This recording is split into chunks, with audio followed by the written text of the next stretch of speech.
Controversy seems to follow the footsteps of practices like tarot reading, psychics, and cremation. They dance on the edges of society's comfort zone, often viewed as taboo or even sacrilegious. But it's essential to remember that the world isn't just black and white, and neither are these practices. Take cremation, for instance. Many religious teachings discourage this practice, drawing from the idea that we are dust and to dust we must return. Fire, a symbol often associated with eternal damnation, is seen as an unnatural way to lay a body to rest. But aren't we forgetting something? Fire is also a symbol of purification and transformation. My own experience with cremation was profound.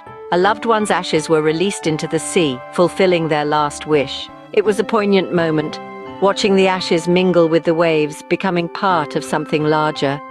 There was a certain beauty in it, a certain sense of peace. But then on the flip side, there's the business of cremation. Selling keepsakes made from ashes, for instance, can feel like exploiting people's grief and desperation. It's a delicate balance, and one that's not always easy to maintain. Then there's tarot reading and psychics. The Bible warns against turning to mediums or spiritists, associating them with deceit and exploitation. And yes, there are those who prey on the vulnerable, offering vague advice and charging exorbitant fees. I've been there. I once consulted a medium in the wake of a failed relationship.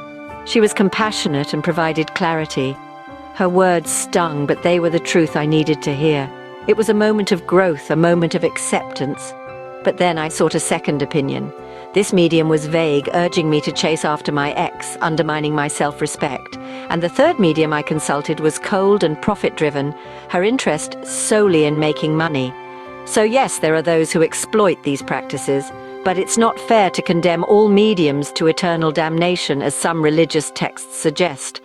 It's equally unfair to demand constant praise for an omnipotent deity and threaten punishment for disobedience. The world is full of color, full of nuances, and so are these practices. It's important to reflect on your beliefs, to question them, to understand them. It's not about right or wrong, it's about understanding, about open-mindedness. So, step back, take a moment, and reflect. What do you believe? And more importantly, why do you believe it?